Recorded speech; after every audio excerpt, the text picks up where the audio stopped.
나옵니다. 주님의 생명 내 안에 있고 주님의 사랑 날 강권하니 나 오늘도 주께 내 삶을 깨뜨립니다.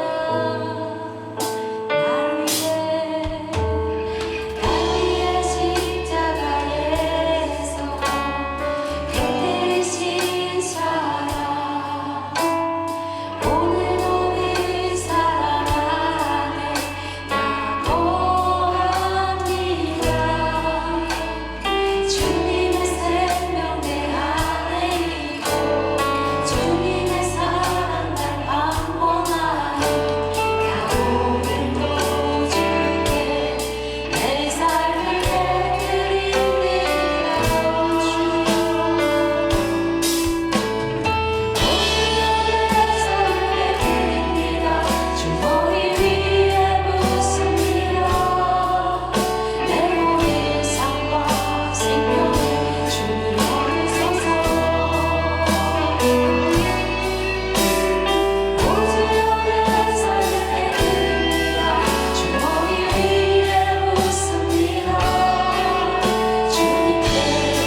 세상 평안과 위로 내게 없어도 예수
주께 와서 듣고 주님께 배우라. 몸으로 보이신 예수께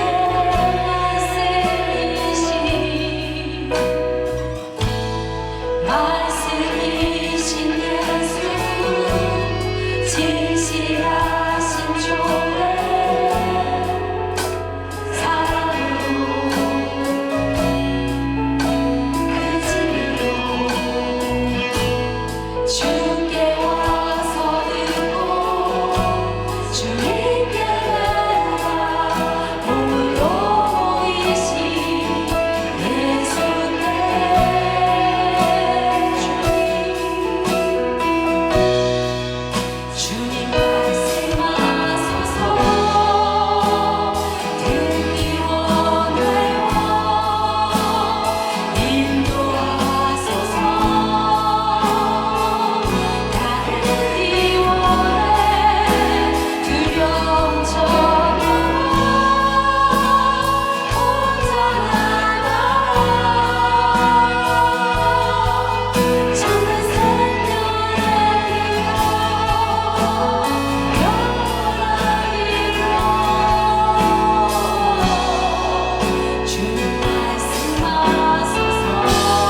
말씀은 이사야 40장 1절로 5절 말씀입니다. 이사야 40장 1절로 5절 말씀입니다. 우리 한 절씩 교독하도록 하겠습니다. 너희의 하나님이 이르시되 너희는 위로하라 내 백성을 위로하라.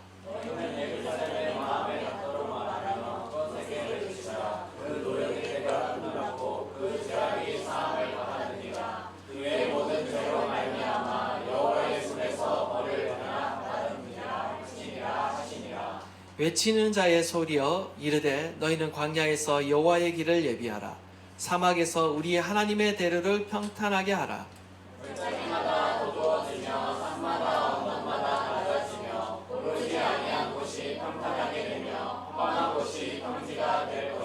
다 함께 하겠습니다.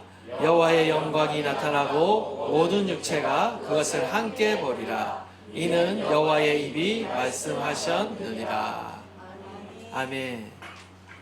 이제 우리가 이번 주에 이사야서를 또 통독하게 될 것입니다.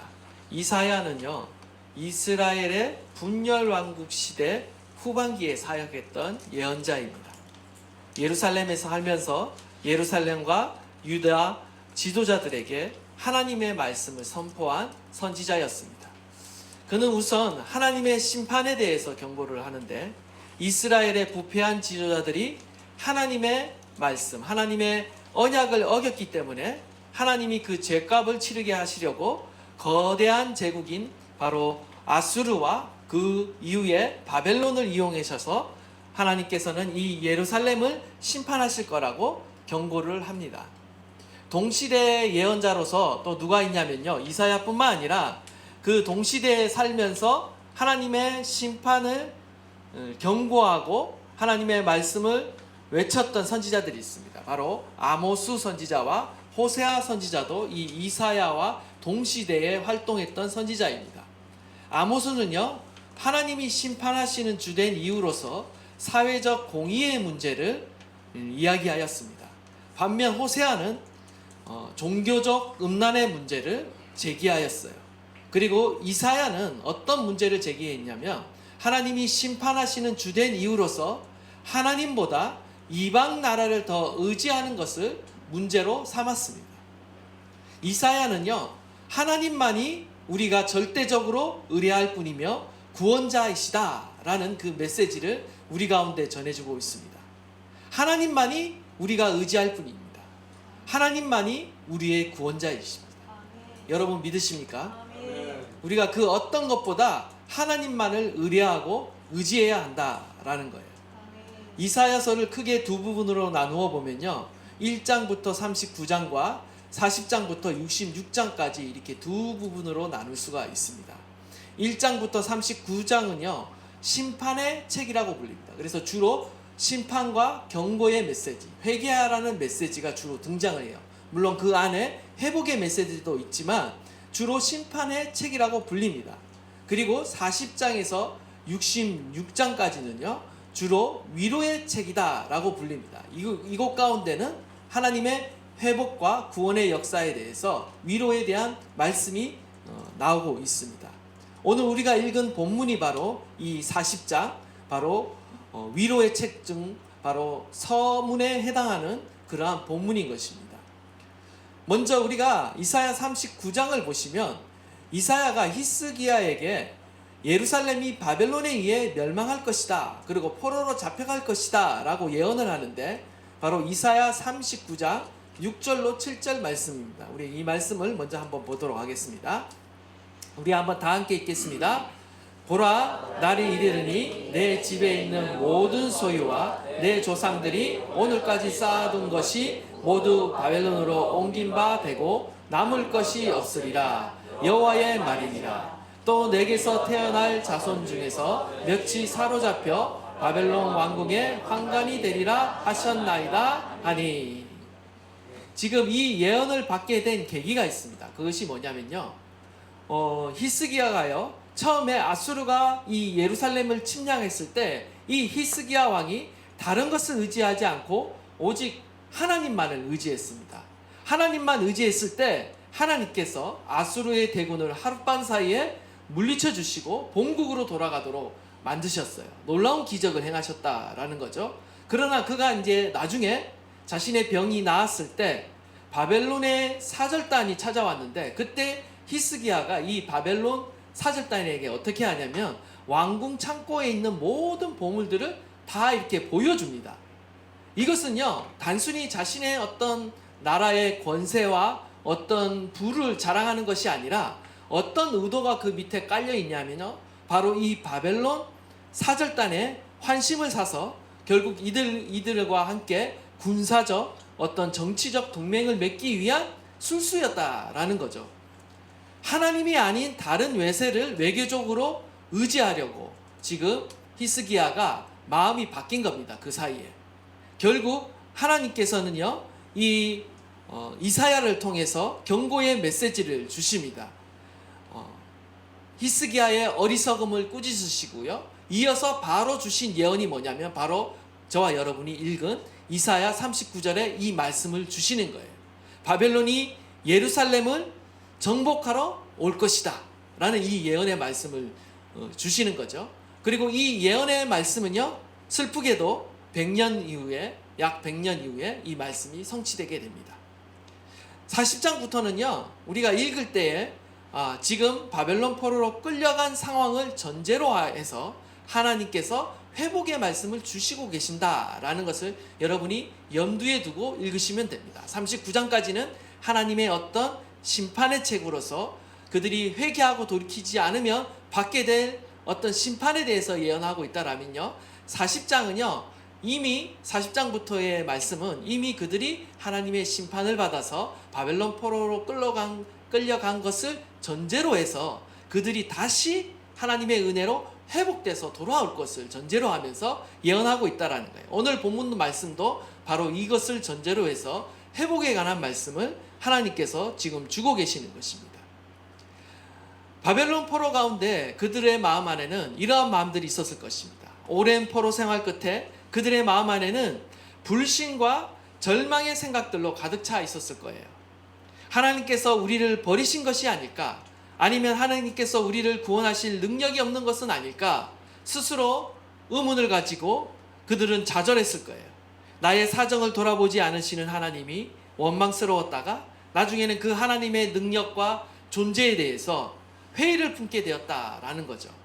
이런 불신과 절망에 사로잡혀 있는 바벨론 포로민들에게 하나님께서 지금 위로의 메시지, 소망의 메시지를 주고 계신다라는 겁니다. 바벨론 포로 기간이 끝나고 이스라엘의 죄는 사하여졌으며 새 시대가 시작될 거라는 구원의 메시지를 하나님께서 주고 계신다라는 겁니다. 이 백성이 다시 예루살렘 보양으로 돌아갈 것이고 그곳엔 하나님의 나라가 다시 임하고 열방이 그의 영광을 보게 될 거라는 예언을 하나님께서 주고 계시는 것입니다. 그러면 오늘 본문으로 들어가서 이 본문이 우리 가운데 주시는 또한 하나님의 말씀을 우리가 듣는 시간을 갖도록 하겠습니다. 먼저 1절과 2절 말씀을 우리가 다시 한번 봉독하도록 하겠습니다. 시작. 너희는 위로하라. 내 백성을 위로하라. 너희는 예루살렘의 마음에 닿도록 말하며 그것에게 외치라. 그 노역의 때가 끝났고 그 죄악의 사함을 받았느니라. 그의 모든 죄로 말미암아 여호와의 손에서 벌을 배나 받았느니라 할지니라 하시니라. 아멘. 지금 1, 2절에는요 하나님은 징계하시지만 위로하시는 그 하나님의 은혜를 보게 되는 것입니다. 하나님의 본성은요 우리를 징계하시는 것이 아니라 우리를 회복시키시고 구원하시는 것이 바로 하나님의 본성이라는 거예요. 하나님의 자녀된 우리를 사랑하시기 때문에 우리가 잘못된 길로 가는 것을 그냥 내버려 두시는 것이 아니라 때로는 우리를 훈계하고 바른 길로 인도하시기 위해서 징계를 하셨다라는 거예요. 우리를 미워하시는 것이 아니라는 거예요. 징계를 통해서 죄를 깨닫게 하시고 돌이켜서 다시 하나님의 사랑 안으로 다시 돌아오게 하시는 것이 바로 하나님의 계획이라는 것입니다. 예레미야 애가 3장 31절로 32절 말씀을 보시면 이는 주께서 영원하도록 버리지 아니하실 것이며 그가 비록 근심하게 하시나 그의 풍부한 인자하심에 따라 긍휼히 여기실 것입니다. 모든 징계는요 일시적인 것입니다. 일시적인 고난이 있을 뿐입니다. 그 본심은 우리를 사랑하시고 구원하시는 거예요. 그래서 우리가 그 어떤 고난 속에 있다 할지라도 우리는 하나님의 그 사랑과 자비하심을 신뢰해야 돼요. 그리고 다시 하나님께서 나를 회복시키실 것을 우리는 기대하며 구해야 하는 것입니다. 위로하라 내 백성을 위로하라. 1절을 원어로 읽으면 나하무 나하무 암미라는 말이에요. 위로하라 위로하라 내 백성을. 그래서 위로하라는 말이 먼저 등장하고 있어요. 너의 하나님이 말씀하십니다. 지금 위로하라는 말씀이 거듭 강조되고 있는데 하나님의 명령이 반복되는 것은요, 바로 이 명령이 굉장히 시급한 명령이다라는 의미와 함께 이 말씀이 반드시 성취된다라는 의미를 갖고 있습니다. 특별히 1, 2절에서 외치는 자들이 등장하고 있어요. 한마디로 전령들이 지금 등장하고 있습니다. 전령들에게 지금 하나님이 소리쳐 외치라고 지금 명령하고 있는 것입니다. 지금 낙심과 절망 가운데 있는 바벨론 포로민들에게 심판의 시대가 끝났다. 그 노역의 때가 끝났고 너의 모든 죄악이 사함을 받았다라고 외치라고 전하라고 지금 전령들에게 말하고 있는 것입니다. 사실 오늘 이 본문은요, 천상회의, 다른 말로 하늘법정, 하늘어전회의를 그 배경으로 하고 있는 본문이에요.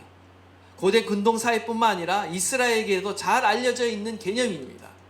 성경 가운데 등장하는 이 천상회의는요, 하늘의 최고의 의결기관입니다. 개인은 물론 민족이나 신들의 운명을 결정하는 기관이 바로 이 하늘어전회의인 거예요. 여러분 쉽게 기억하는 것이 뭐냐? 바로 우리 욥기를 살펴봤을 때 그때 사탄이 등장하고 또 하나님도 등장하는 그 장소가 바로 하늘의 천상회의라는 거예요. 지금 이 천상회의에서 한 천상의 존재가 다른 천상의 존재들에게 하늘어전회의의 그 결정사항을 실행하도록 지금 명령을 내리고 있는 장면입니다. 예전에 이 천상회의는요, 이사야 전반부에도 한번 등장해요. 6장에 한번 등장하고 오늘 본문 40장에 등장하고 있는데 6장에서는 이사야가 선지자로 소명을 받는 장면 가운데 이 장면이 등장합니다. 그때는 유다의 심판을 결정하는 하늘어전회의가 열렸어요.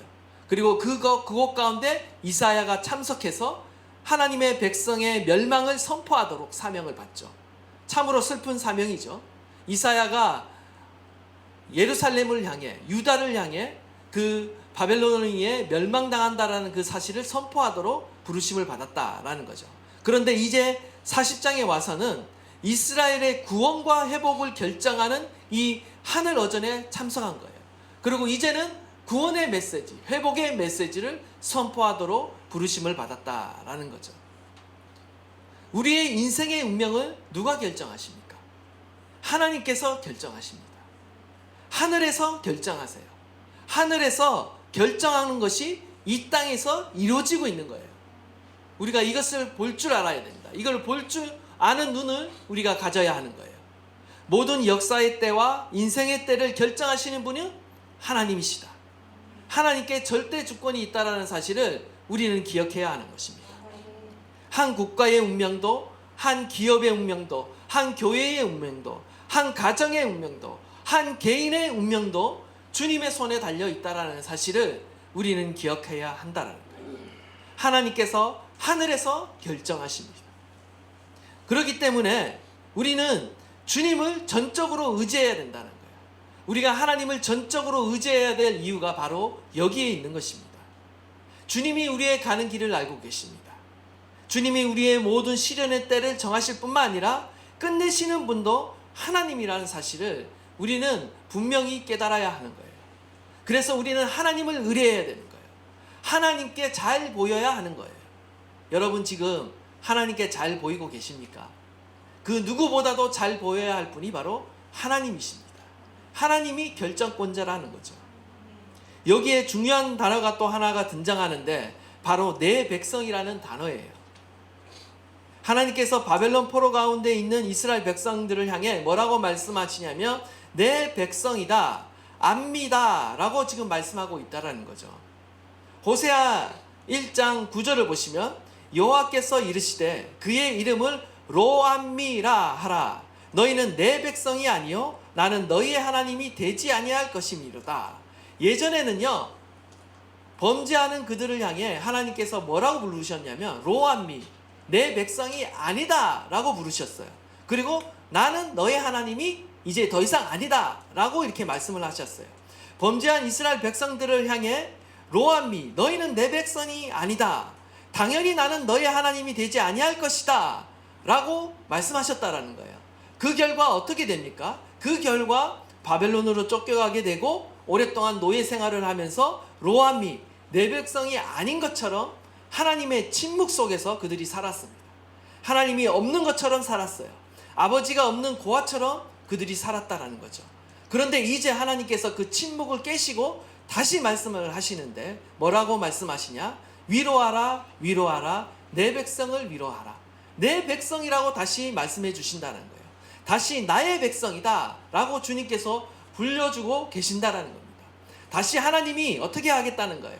나의 하나님이 되시겠다라는 거죠. 이것은 이스라엘 백성에게 엄청난 위로의 말씀인 것입니다. 사실 이 바벨론에서 예루살렘으로 귀환하는 사건은요 제2의 출애굽 사건이에요.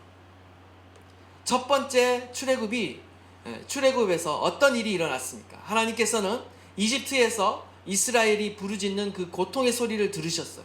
그리고 누구를 보냅니까? 모세를 보냅니다. 자기의 종 모세를 보내서 구원의 메시지를 전하게 하셨는데 그 구원의 메시지가 뭐냐면 출애굽기 6장 7절과 레위기 26장 7절에 나오는데 너희를 내 백성으로 삼고 나는 너희의 하나님이 되리니 나는 애국 사람의 무거운 짐 밑에서 너희를 빼내 너희의 하나님 여호와인 줄을 너희가 알리라.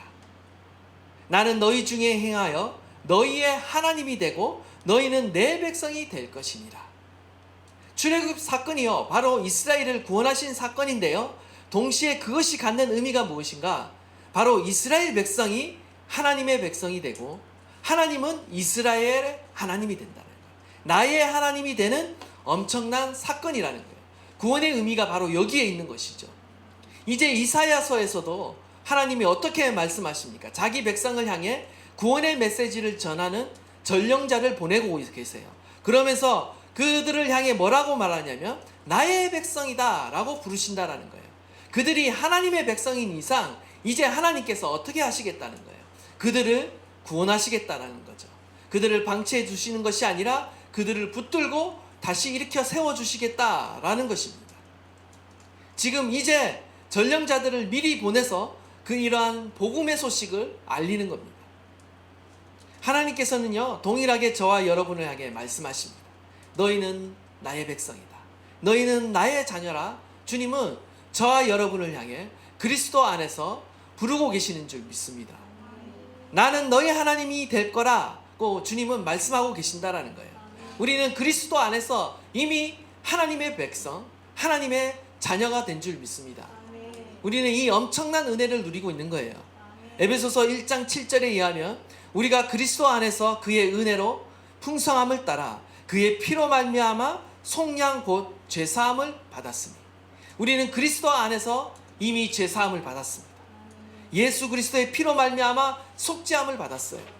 뿐만 아니라 요한복음 1장 12절 영접하는 자 곧 그 이름을 믿는 자들에게는 하나님의 자녀가 되는 권세를 주셨습니다. 심지어 예수 그리스도의 이름을 믿는 우리에게는 하나님의 자녀가 되는 권세가 주어진 것입니다. 하나님을 나의 하나님으로 부를 뿐만 아니라 나아가 우리는 하나님을 아빠 아버지로 부를 수 있는 자가 되었다라는 거예요. 그 자격을 얻게 되었다라는 것입니다. 그리스도 안에서 노역의 때가 완전히 끝나게 된 것입니다. 우리는 영원히 제사함을 누리는 존재가 되었고 하나님이 나의 하나님 되시고 나는 그분의 백성이자 그분의 자녀가 되었다라는 겁니다. 이것은 하나님께서 우리에게 주신 영원한 언약이자 새 언약인 것입니다. 이거야말로 복음인 거예요. 이거야말로 가장 큰 축복인 것입니다. 오늘도 우리는 이 은혜와 축복을 누리고 있는 것입니다. 오늘도 우리를 용서하시고 위로하시고 회복시키시는 그 주님을 우리는 신뢰하며 그 주님 앞에 담대히 나아갈 수 있는 것입니다. 때론 우리가 실수하고 넘어진다 할지라도 우리를 용서하시고 우리를 품에 안으시는 그 하나님 앞으로 우리는 날마다 나아갈 수 있고요. 주님 앞에 회개하며 돌이킬 때마다 하나님은 우리를 용서하시고 품어주시고 다시 회복시켜 주신다라는 겁니다. 우리는 이 하나님을 날마다 의지함으로 주님 앞에 나가야 될 줄 믿습니다. 오늘도 우리가 의지할 분은 이 하나님 한 분밖에 없어요. 우리를 영원히 용서하시고 위로하시고 회복시키시는 분은 하나님 한 분밖에 없습니다. 오늘도 우리는 이분을 의지하여 하나님을 의지해 주님 앞에 나아가야 하는 것입니다. 두 번째로 광야의 왕의 대로를 내시는 하나님. 우리 3절에서 5절 말씀 다 함께 한번 읽도록 하겠습니다. 시작. 너희는 광야에서 여호와의 길을 예비하라. 사막에서 우리 하나님의 대로를 평탄하게 하라. 골짜기마다 도두어지며 산마다 언덕마다 낮아지며 고르지 아니한 곳이 평탄하게 되며 험한 곳이 평지가 될 것이요 여호와의 영광이 나타나고 모든 육체가 그것을 함께 보리라. 이는 여호와의 입이 말씀하셨느니라. 아멘. 이제 3절부터요 포로들이 돌아오는 길인 광야로 그 시선이 바뀌었습니다. 3절에 외치는 자의 소리여 이르되 너희는 광야에서 여호와의 길을 예비하라. 사막에서 우리 하나님의 대로를 평탄하게 하라. 지금 하나님께서 전령을 광야로 보내십니다. 오늘 이 구절의 배경은요 고대 근동에서 왕의 대로 킹스 하이웨이를 배경으로 하고 있는 것입니다. 고대의 왕이 행차할 때 어떻게 합니까? 미리 그 길을 준비했습니다. 특히 전쟁에서 승리한 왕이 돌아오는 그 길은요 더 잘 준비해야 했습니다. 왕이 지나가는 길에 어떠한 장애도 있어서는 안 됐어요. 그래서 항상 하는 일이 뭐냐면 먼저 전령을 파송해서 왕이 오는 그 대로를 닦는 거예요. 구불구불한 그 길을요 다 닦아서 구불구불하지 않도록 오는 길에 지장이 없도록 평탄하게 했다는 거예요. 제가 이것을 간접적으로 이렇게 경험한 적이 있습니다. 군대에서 이걸 경험한 적이 있어요. 군대에 사단장이 이게 지나간다는 거예요. 사단장이. 그래서 사단장이 헬기를 타고 이제 별 두 개짜리 사단장이 헬기를 타고 우리 부대를 방문을 한대요. 지나간대요.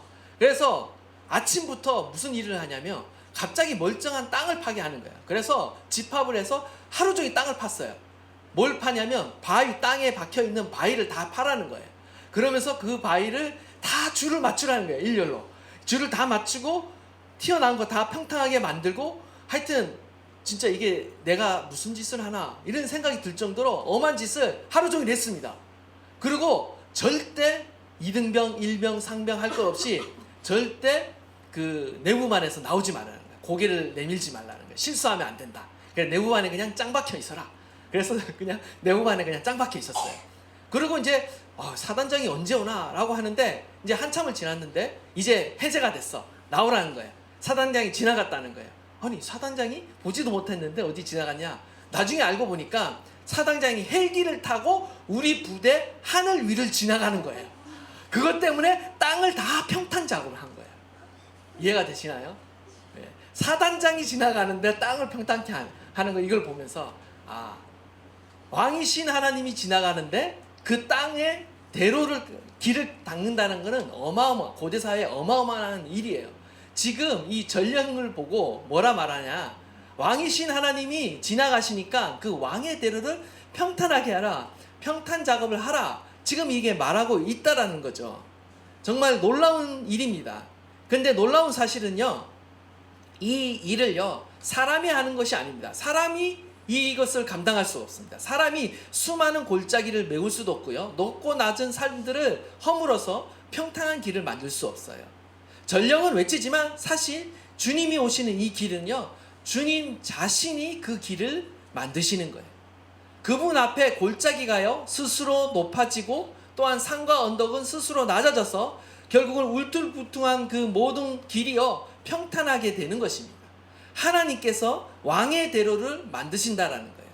그분의 행진을 방해하는 그 요소들을 하나님께서 스스로 다 제거하신다라는 거죠. 과거 수많은 정복자들이요 강제 노동을 통해서 대로를 닦았습니다. 그러나 하나님이 가시는 길은요 하나님 앞에서 산과 골짜기가 스스로 복종하게 된다라는 거예요. 출애굽 출애굽 때를 기억해 보십시오. 출애굽 때 어떤 일이 있었습니까? 하나님의 영광이 나타났어요. 그리고 하나님의 영광이 홍해 앞에 서시자 어떻게 됩니까? 홍해가 스스로 갈라졌습니다. 바다가 스스로 길을 열어주는 그러한 놀라운 기적이 일어났습니다. 전에 없던 길이 생겨났던 거죠. 지금 외치는 자의 소리가 하는 역할은 무엇인가? 다만 하나님의 행차, 왕의 행차를 선포하라는 거예요. 왕이 오신다. 주의 대로를 준비하라 라고 외치라는 거예요. 그러면 어떻게 돼요? 하나님의 그 대로가, 하나님의 영광의 인재가 먼저 나타나고 그 대로가 열린다라는 거죠. 그리고 그 왕이신 하나님이 그 길을 지나가신다라는 거예요. 이어서 누가 따라가느냐? 바로 바벨론 포로들이 그 여호와의 영광을 따라 예루살렘으로 따라간다라는 거예요. 지금 이 4절과 5절의 모습은요, 출애굽의 모습을 재현하고 있는 것입니다. 여호와의 영광이 과거 시내산에서 구름 가운데 나타났습니다. 그리고 그 이후에 그 영광이 성막으로 옮겨갔어요. 그래서 성막 위에서 하나님의 영광이 나타났어요. 하나님의 영광을 상징하는 구름 기둥이 나타났어요. 그리고 나서 나중에는 어떻게 됩니까? 광야에서 이스라엘 백성이 이동할 때마다 이 구름 기둥이 이스라엘 백성들이 가는 길을 인도했다라는 거죠. 지금 제2의 출애굽이 일어난 것입니다. 하나님의 영광이 다시 나타났고요. 그들을 광야의 길 가운데 인도하시는 것입니다. 하나님의 영광을 따라 이스라엘이 따라가는 겁니다. 물이 없던 사막에 물이 나오고 강이 흐르게 되는 거예요. 모든 육체가, 모든 열방이 하나님의 그 행진을 보고 두려워하게 된다는 거죠. 이사야 43장 19절 20절에 이와 유사한 말씀이 나옵니다. 우리 한번 읽도록 하겠습니다. 시작. 이제 나타날 것이라. 너희가 그것을 알지 못하겠느냐. 반드시 내가 광야의 길을, 사막의 강을 내리니 장차 승냥이와 타조도 나를 존경할 것은 내가 광야의 물을, 사막의 강들을 내어 내 백성 내가 택한 자에게 마시게 할 것임이라. 아멘. 우리는 여기서 한 가지 교훈을 배우게 되는 거죠. 하나님께서는 저와 여러분을 오늘도 광야의 길 가운데 인도하고 계신다라는 겁니다. 무엇보다 광야의 길 가운데 새 일을 행하시는 분이시라는 거예요. 우리는 하나님이 행하실 새 일들을 기대해야 됩니다. 우리가 광야의 길을 지금 걷고 있어요. 우리의 인생의 광야를 우리는 걷고 있습니다. 하나님의 영광의 임재가 나타나 우리가 가는 그 길을 인도하실 겁니다. 이것은 과거의 일로 끝나는 것이 아니라 오늘도 저와 여러분의 가는 그 모든 인생의 길 가운데 주님께서 인도하고 계신다라는 거예요. 우리가 주님을 따라가고 믿음으로 주님과 동행하는 길은 결코 쉽지 않은 길입니다. 그 가는 길에 저와 여러분은 여러 가지 어려운 일들을 만나요. 때로는 어디로 가야 할지 그 길이 보이지 않고 물이 없는 사막과도 같은 그 험한 길을 우리는 만나게 될 것입니다.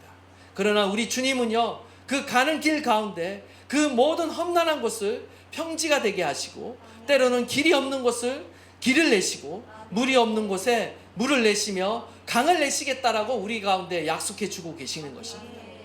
하나님은 한 번도 본 적 없는 놀라운 일들을 우리의 삶 가운데 행하실 것입니다.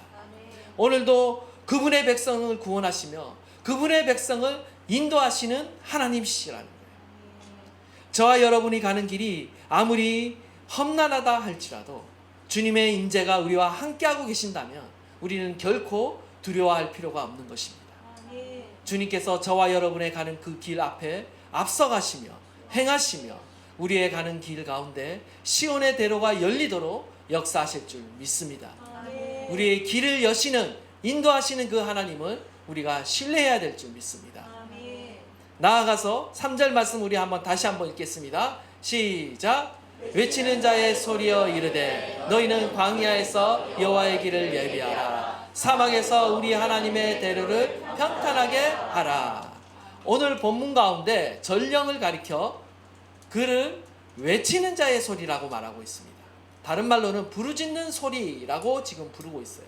그가 누구인지는 밝혀지지 않았지만 지금 소리를 강조하고 있는 것입니다. 전령은 메시지를 선포하는 자예요. 그리고 여기서 사람이 중요한 것이 아니라 그 전하는 메시지, 하나님의 말씀이 중요하다는 사실을 우리가 볼 수가 있어요. 하나님은 항상 선지자에게 말씀을 주셔서 하나님의 크신 일을 이루게 하십니다. 예레미야 입에 말씀을 넣어 주셨습니다. 그래서 그로 하여금 열방을 뽑고 파괴하고 건설하고 심게 하셨어요. 또한 하나님은요 에스겔에게도 말씀을 주셨습니다. 그래서 말씀을 대언하도록 하셨어요. 마른 뼈들이 모이고 생기가 들어가 살아나게 하셨습니다. 이와 마찬가지로 지금 이사야에게도 말씀을 주고 계시는 것입니다. 말씀으로 하나님의 대로를 예비하고 곧게 하는 사명이 바로 이사야에게 주어진 것이죠. 이 일이 어떻게 가능합니까? 어떻게 이 일을 수행할 수 있습니까? 바로 하나님의 말씀을 그냥 그대로 대언하면 되는 거예요. 그냥 하나님 말씀 그대로 우리가 선포하면 된다는 거예요. 외치면 된다는 거예요. 그것이 바로 전령의 역할이라는 거죠. 마태복음 3장 1절로 3절 말씀. 그때 세례 요한이 이르러 유대 광야에서 전파하여 말하되 회개하라 천국이 가까이 왔느니라 하였으니 그는 선지자 이사야를 통하여 말씀하신 자라 일렀으되 광야에 외치는 자의 소리가 있어 이르되 너희는 주의 길을 준비하라 그가 오실 길을 곧게 하라 하였느니라. 그런데 신약 성경의 복음서들을 보니까 모든 복음서의 기자들이 이 외치는 자의 소리를요 누구라고 말하고 있냐면 세례 요한이다 라고 말하고 있습니다. 세례 요한의 역할이 뭐예요? 만왕의 왕으로 오신 이 예수 그리스도의 길을 예비하는 사명이 바로 세례 요한에게 있었다라는 거죠. 바로 죄와 교만함으로 인해 완고해진 사람들의 그 마음을 회개시킴으로써 하나님을 예수님을 받아들일 수 있는 그 마음을 준비시켰던 것이죠. 이와 마찬가지로요 예수님은요 다시 오십니다. 다시 오실 때 누가 필요하느냐? 바로 세례 요한 같은 전령들이 필요하다는 거예요. 바로 여러분, 저와 여러분이 필요하다는 거예요. 제2의 세례 요한, 제3의 세례 요한, 제3의 외치는 자의 소리가 필요하다는 거예요. 하나님은요 저와 여러분을 외치는 자라 소리로 부르셨습니다. 전령으로 부르셨다라는 거예요. 하나님께서는요 저와 여러분을 그리스도의 증인으로 부르신다라는 것입니다. 저와 여러분의 사명이요 바로 세상 가운데 예수님의 다시 오시는 길을 예비하는 사명이 있는 것입니다. 왕이 오신다, 예수님이 다시 오신다 라고 외치면서 사람들로 하여금 회개하고 돌이켜라고 우리는 선포해야 된다라는 것입니다. 예수님께서 이 땅에 남겨진 제자들에게 명령하셨습니다. 우리 마가복음 16장 15절 16절 다 함께 읽도록 하겠습니다. 시작. 온 천하에 다니며 만민에게 복음을 전파하라. 믿고 세례를 받는 사람은 구원을 얻을 것이요 믿지 않는 사람은 정죄를 받으리라. 아멘. 우리 가운데 온 천하에 다니며 복음을 전파할 사명이 우리 가운데 있다라는 것입니다. 저와 여러분이 외쳐야 한다라는 것이죠. 마지막 세 번째로 회개함으로 마음의 길을 닦으라는 의미가 오늘 본문 가운데 있습니다.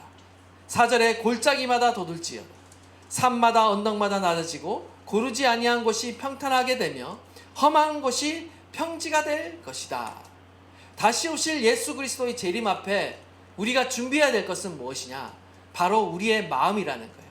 특별히 회개하는 마음을 우리가 준비해야 됩니다. 그리스도의 재림 앞에 우리의 마음을 어떻게 준비해야 되는가? 오늘 본문은 우리가 우리의 마음을 평탄하게 해야 될 네 가지를 말하고 있습니다. 첫 번째가 골짜기마다 도두어지며 라고 말하고 있어요. 골짜기입니다. 골짜기는 무엇이냐?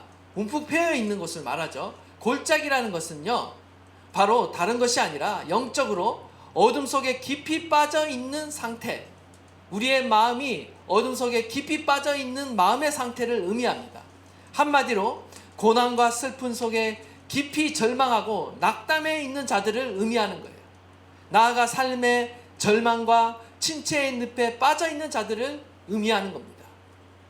이처럼 영적으로 깊은 절망과 어둠 속에 빠져 있는 자들을 하나님은 구원하시겠다는 거예요. 고난과 슬픔 속에 절망 가운데 낙담해 있는 자들을 하나님은 위로하시겠다는 겁니다. 나아가 삶의 절망과 침체의 늪에 빠져 있는 자들을 하나님께서는 건져주시겠다라는 것입니다. 이러한 자들에게 하나님의 큰 위로가 필요한 것입니다. 다시 심령의 힘을 얻고 용기를 되찾아 다시 믿음으로 걸어갈 그 힘이 필요한 것이죠.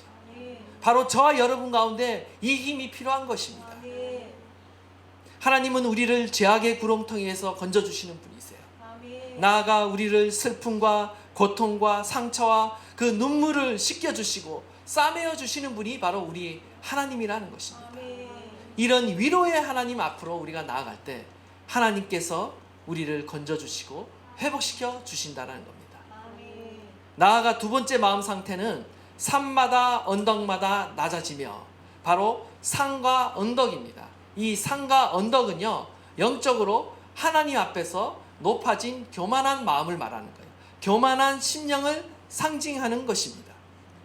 사람들은요, 자신이 가진 지식과 지혜, 그리고 때로는 권세와 재물, 심지어 자기가 갖고 있는 어떤 종교적인 열심으로 인해, 그리고 자기가 갖고 있는 신념으로 인해 그 마음이 높아집니다. 우리의 이 타락한 본성과 높아진 자아를 가지고는요, 우리가 하나님을 우리의 마음 가운데 영접할 수 없습니다. 산과 언덕이 낮아져야 한다는 것은요, 결국 하나님을 우리가 영접하기 위해서는 우리 인간의 모든 교만이 철저하게 깨뜨려져야 한다는 거예요. 하나님은 교만한 자를 물리치시고요, 겸손한 자를 받으십니다. 우리의 마음이 낮아져야 합니다. 우리가 주님을 우리의 마음속에 모시기 위해서는 먼저 교만의 산, 자만의 언덕이 무너져야 하는 거예요. 우리 안에 높고 낮은 산들이 있습니다. 높고 낮은 교만들이 있어요. 여러 가지 우상들이 있습니다. 이런 것들을 제거해야 한다는 거예요. 하나님은 이 모든 것을 낮추시고 우리 가운데 왕으로 자정하기를 원하고 계십니다. 마지막 또 세 번째는요, 고르지 아니한 곳이 평탄하게 된다. 고르지 않는 곳이 나옵니다. 고르지 않는 마음이란 어떤 마음인가? 바로 마음이 정직하지 않다라는 거예요. 거짓되고 교활한 마음을 가리킵니다. 이 고르지 않는 곳, 히브리 원어로 헤야코브라고 말하는데 거짓되고 교활한 마음을 가리킵니다. 예레미야 17장 9절에 보면 만물보다 거짓되고 심히 부패한 것은 마음이라 라고 했는데, 만물보다 거짓되다 라고 할 때 이 단어가 동일하게 사용되었어요. 마음이 거짓된 자, 위선으로 충만한 자, 특별히 자신의 이익에 따라 선악의 기준이 바뀌는 자들을 하나님은 기뻐하지 않습니다. 공평함과 정의가 아니라 권력과 재물에 따라 판결이 굽는 사람들을 의미하고 있어요.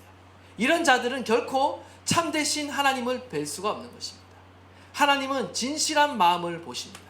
진실한 자를 기뻐하세요. 결국 우리의 마음이 주님 앞에 평탄하게 되기 위해서는 우리의 마음 안에 모든 거짓과 위선을 버려야 되는 거예요. 때로는 우리가 우리의 이익에 따라 선악의 기준이 왔다 갔다 하는 그런 마음을 우리는 고쳐야 되는 거예요. 진실되고 정직한, 진실하고 정직한 마음을 우리는 회복해야 하는 것입니다. 마지막 네 번째는 험한 곳이 평지가 될 것이요. 험한 곳이라고 말하고 있습니다. 이 험한 곳은요, 여러 산들이 몰려 있는 상태입니다. 사람들이 가까이 하기 힘든 지형이에요. 농경을 해서 추수하거나 열매 맺기 어려운 지형을 말합니다. 반면 평지는요, 땅이 비옥해서 농사가 잘 되는 지역을 의미하는 거예요.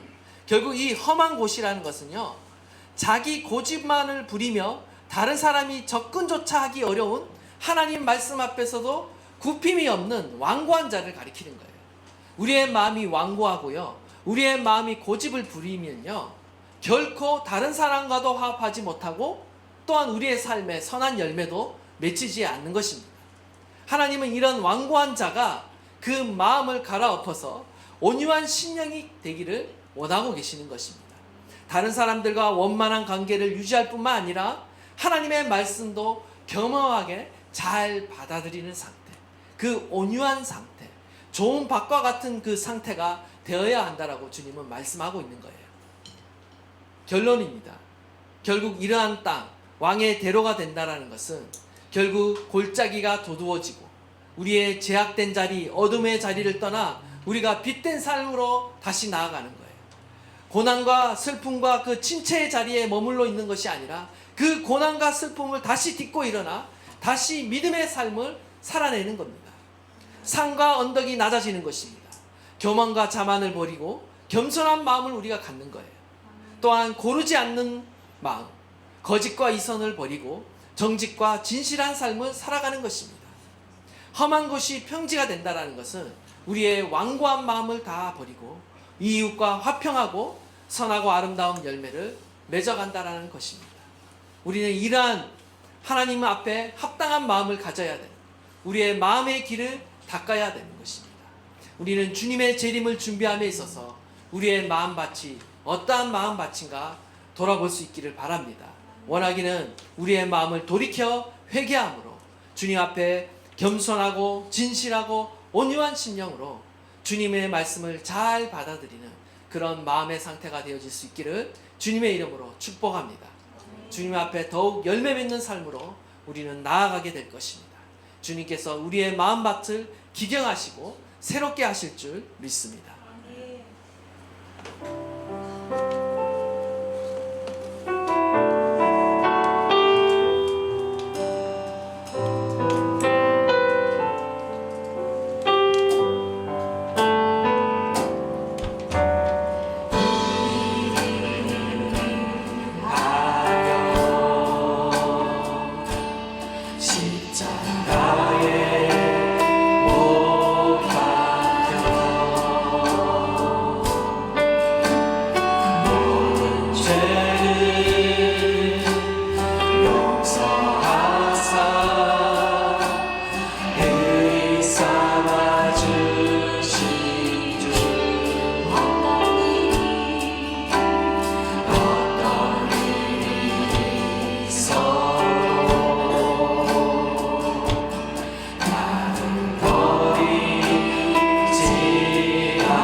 저와 여러분을 버리지 않습니다. 아멘. 주님은 우리를 사랑하시되 끝까지 사랑하시며 우리의 모든 죄를 용서하시며 회복시키시며 오늘도 우리를 다시 살리시는 하나님이십니다. 아멘. 우리는 이 위로의 하나님, 이 평강의 하나님, 우리를 구원하시는 이 하나님을 우리는 신뢰해야 하는 것입니다. 아멘. 우리의 마음 가운데 하나님께서 임하시며 자정하실 수 있는 그 시온의 대로가 지금 열려 있는지 우리의 마음을 점검하기를 원합니다. 주님, 내 마음 가운데 찾아오셔서 내 마음 가운데 크고 낮은 그 산들을 제거해 주시고 하나님, 고르지 않는 우리의, 정직하지 않는 우리의 마음을 새롭게 하여 주시고 하나님, 광야와 같은 우리의 이 마음을 새롭게 하여 주셔서 주님께서 다스려 주시고 자정하여 주셔서 우리의 인생을 새롭게 하여 주십시오. 회복시켜 주십시오. 우리의 인생을 인도하여 주시옵소서. 광야에 길을 내시는 하나님 아버지, 사막에 강을 내시는 하나님 아버지, 우리의 인생을 새롭게 빚어주시고 새롭게 하여 주시옵소서. 우리 다 함께 주여 부르짖고 통성으로 기도하도록 하겠습니다. 주여